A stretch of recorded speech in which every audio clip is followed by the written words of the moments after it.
genius. I would consider him to be. I consider Prince to be very, very, very prolific and proactive. Yeah. In writing music and producing music and recording, because he had his own thing.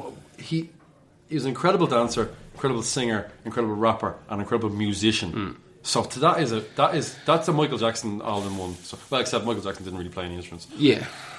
Don't say the skin flu. Still silent. Good. What are we going to say about him anyway? Yeah, I think he was very prolific, but I think as big as that song was for Sinead O'Connor, I don't know if she ever followed it up with any sort of weight. I don't know. Did she ever release anything after that reached those peaks? Well, she not in terms of commercial. Yeah. No, because she killed her. Yeah. By doing what was right. What, the Pope thing? Yeah. Absolutely. Miles ahead of the game. Of course. With that. Yeah, absolutely. Ripping up that picture. And it completely...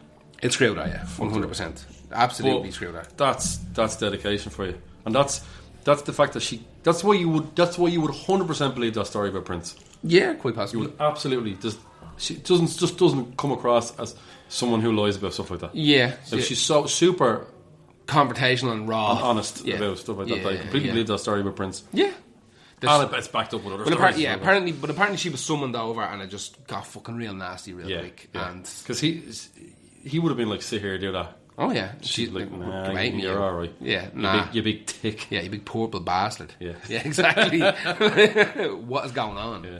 I could imagine him singing that before I heard it. You could it in your head, even if there's people listening now, you can hear it. Imagine it. That's what it sounds like. I've heard his version of it. As well, and it's not good for a start. It's not good, and it's also not a bajillion miles off. It's not haunting. Close. But I wouldn't have had a video that good. No, that video was what a video! Yeah. One of the most simple videos of all time. Yeah, we could make that now on our phones. Yeah, I'd probably be shy. Just put smoke in our eye. Exactly, smoking me eye already. Right now. Yeah, exactly. Right, that's my next one. What's your next? Oh, I believe it is. They're losing the list. Where's the list? Get your list out. Yes, it's the Deftones cover of Duran Duran's "The Chauffeur." All right. Oh my god, I love this fucking version. It's on that incredible soundtrack, Resident Evil Apocalypse. What a lauded fucking soundtrack. It's Jesus Christ, that soundtrack's so good. There's so many fucking mad soundtracks. They've lost track of so many of them. Yeah, but we can't really do a soundtracks podcast. We can, maybe. Maybe. That soundtrack. Slipknot, Lacuna Coil, The Cure, Rammstein. Yeah, but listen, I'm not saying it's bad. It just got to the point there. Spoinshank. Oh, I love Spoinshank. It got to the point where every fucking kind of pop culture-y, kind of stupid film, the soundtracks are better than the fucking films. Oh, by a mile. Yeah. Freddie and Jason. Yeah, exactly. Yeah, don't say The Crow. It's a hard one to call. Nah. Although, just don't think too much about The Crow. Spawn. Oh God, Spawn. What a soundtrack. Judgment Night. Yeah. I don't even remember what happens in Judgment Night. I do. Lads sitting on a swing in the dark for a while. Brilliant. At the start of it. And then he starts running. Yeah. And the bloke who ripped off Bill Hicks chases him, Dennis Leary. He chases him through some nondescript city for an hour and a half. Dead end. Well, I'm not entirely sure, but I don't know if any of them songs are actually played in the film. I'm not entirely Probably sure. Not.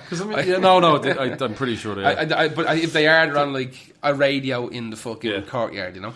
But Deftones have that version is very good, and Deftones have a really strong history of doing good. That's covers. what I was going to say. So their covers album is so good. Their covers album is one you could listen to from start to finish, and it's not patchy.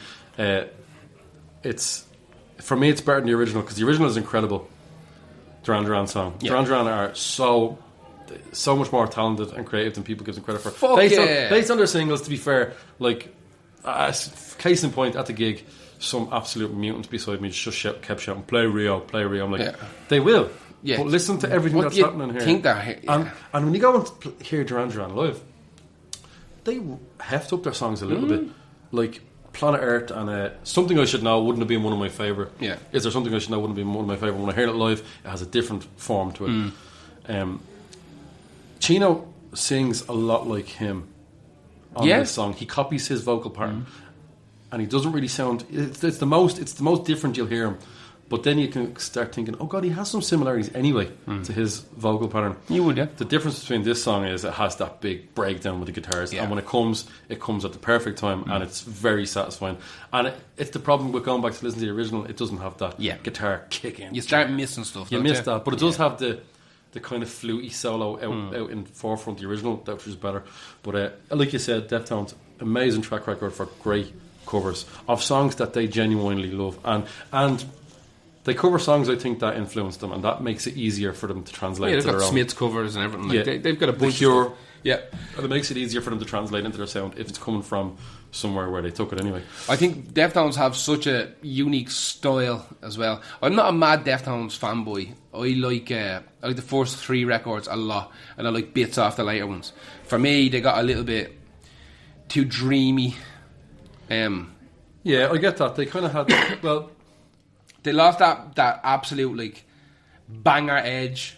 They still had killer songs, but they lost that big ignorant fucking. They scraped the new metal off their shoulders, and they created this new little kind of a dream metal, alt rock, whatever you want to call it. I feel like if new metal never happened and they just, I think they would have stayed the same. Yeah. I don't think that new metal scene was their scene. Not at all. They're like Stone Temple Pilots of grunge. They were never going to be part of that. They were never supposed to be in there. Like that, Adrenaline, the album, is closer to something like Fear Factory than fucking Limp Bizkit. You know what I mean? You can say that, like, of course, that sound was around and it was everywhere on the radio. That's going to bleed into everything that you do.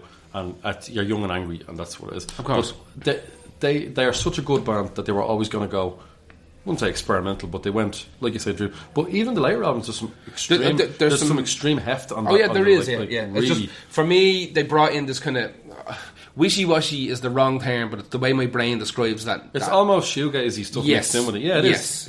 Yeah, and dream poppy bits of it. Yeah, and that to me doesn't sit with my historical memories of my own summer and fucking back to school. It's for that reason that I love them. Exactly, but I'm okay with it now. But I wasn't for years. It's only but in the last say 2 years that I've actually started listening to stuff like Gore and Saturday Night Wrist and like the later albums. You know.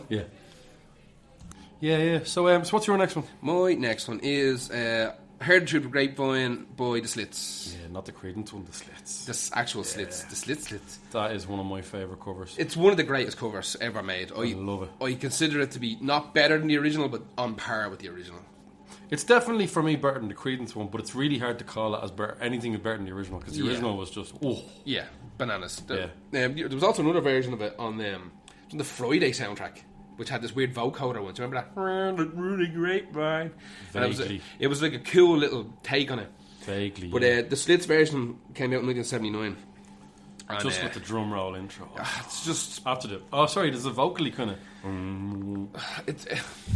It's hard to put your finger on why it's so good, because there's a little vocal lead in where she like repeats the same word 4 times. I bet. Yeah. And it's just lovely. It's lovely. Do you know what? You'd almost think it was gonna be slightly disrespectful to the original, because it's perfect. No, but you would think it initially, because punk songs always have to take the piss out of the square original. But this is quite loving. What this does, like, pays homage to the original. Absolutely, you know? The singer Ari was originally born in Germany, formed the Slits in the late 70s in London. Her mother was famously married to John Lloyd and Johnny Rotten from the Sex Pistols. You know, I don't know how long that went on for, or whether that's still going on. I'd say for her it went on too long. Quite possibly. Well, all the free butter you can eat. It wasn't even really supposed to be on the album. It's a bonus track on the album cut. Right, yeah. So it's not even an album track. It's a bonus track. They're all in the nip on that cover. They are. Painted in mud or something. Yeah. Held together well. But there's a couple of super fucking songs on the album itself. And but is that their first album? Yeah, it's very confident. Yeah, that's very healthy. Like it holds up. Yeah, the Slits are important. Like they are important. That for me be one of the greatest covers of all time. And it's also all girls. There was no fellas in that band. Am I right? It was. They're considered all female. I think it's all girls. I know the 3 girls. Usually they might throw a drummer in. Then we have some random keyboard player that they took from fucking wherever.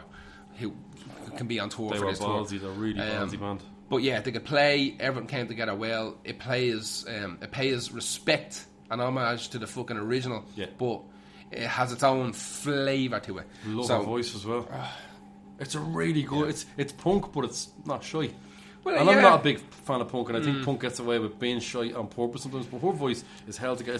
It's very well produced. Spot on. Yeah, but it's also grimy enough. It is, yeah. It's grimy enough. Like, it doesn't sound perfect. It's just produced perfect for the time. Like, it definitely cost.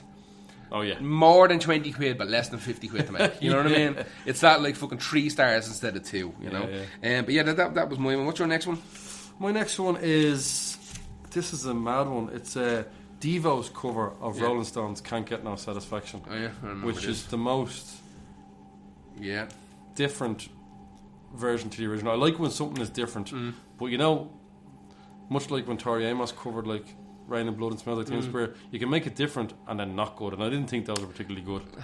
I don't mind her "Smells Like Teen Spirit," but I was disappointed. But it didn't have to be like the original. But Devo's one has the essence of the original. It's just a Devo song, but it really does change it. And I love that the label said you can't release it until Rolling Stones say so. I think that's because Rolling Stones are notoriously litigious about everything, and they'll come after you. So the best way to do it is it's not a case of it's better to look for forgiveness than permission. I think with Rolling Stones is you get it or you don't do it. So, do you know the story behind this? Not really. I know the song. Mark Mothersbaugh, I think one of the other guys were called up to maybe his hotel room or somewhere with the record label with a tape of their version of it. They really wanted to do it. I always presumed Devo would have been a bit of fucking like, we don't give a fuck band, but they were really humbled to be there. They were really into it. They were like, fuck. Fucking nerds, man. Absolutely. Nerds. And I get the sense that Jagger was ready to say, I'm doing this because I'm being asked it and I'm fucking off out here. Apparently he was in his like pair of pants, no shoes on, glass of wine with his head down going, let's get this over with. Let's get this over with. I'll refuse this. I'm guaranteed to refuse this. This sounds like a fucking load of shit. No, I'm saying no. Yeah, so apparently they stuck it on and it was just silence for 30 to 40 seconds while that, and you know when that kicks off, the rhythm is completely off to the original. Batshit, yeah. And you'd be thinking going, that's wrong. And he looks up, stands up, starts dancing around the room. Really? I love it. I love it. I'll have some of that. I love it. So that's history then. That cover version gets released and it is so much fun. It's a bit repetitive, but I love it. I love the rhythm of it. It's so bizarre. Songs are mad repetitive. It's like someone put the original into a machine that cut it up and put it back together slightly wrong. It's rhythmically like wrong. Yeah, Devo are just a fucking nerd craft work. Yeah, absolutely. And everything they done was fun, and everything was fucking weird. The computerized B-52s, so important. Yeah, they're incredibly important. As important as Kraftwerk, but in a different way. In a different way. In terms of like a themed band, both of those bands had a theme and had a look and had a style. Yeah. But Devo were most certainly like the Banana Splits. Like it was just this outrageous fucking show. I think it's terrifying to think of the bands we wouldn't have without them. Yeah. Oh yeah. I'm thinking you wouldn't have Primus. I don't think you wouldn't Absolutely not. Not Primus. You wouldn't have Oingo Boingo. No. You wouldn't have Mr. Bungle and there were also you think back to that kind of era and the bands that had kind of gimmicks, especially stage gimmicks. Like Kraftwerk all stand in a line with their shit in front of them, right? Kraftwerk or Devo have the fucking stupid hats and the weird instruments and stuff like that. But there's so many, like I said, so many bands that saw that you can be a legitimately idolised band, and have a style of music where you can put your stank on it. You know, you can put your flavour on every song. But also those songs, like I've heard versions of like Whip It that were done by like psychobilly bands. Yeah, that the song translated so fucking well. Does to like, so many genres. They're like Lego songs, and you can fit them into almost any genre, any style. Could be, but they work well. Kraftwerk, who maybe in a different vein, more of a kind of goth, kind of serious vein to a degree. Yeah, they would have influenced a lot of the 80s synth. Yeah, and then later on like Daft Punk and shit like that as well. But they were very experimental in that whole field. Devo made it known that you can be batshit, but you have to do it well. Yeah. And you have to have good songs. Yeah. To me, they're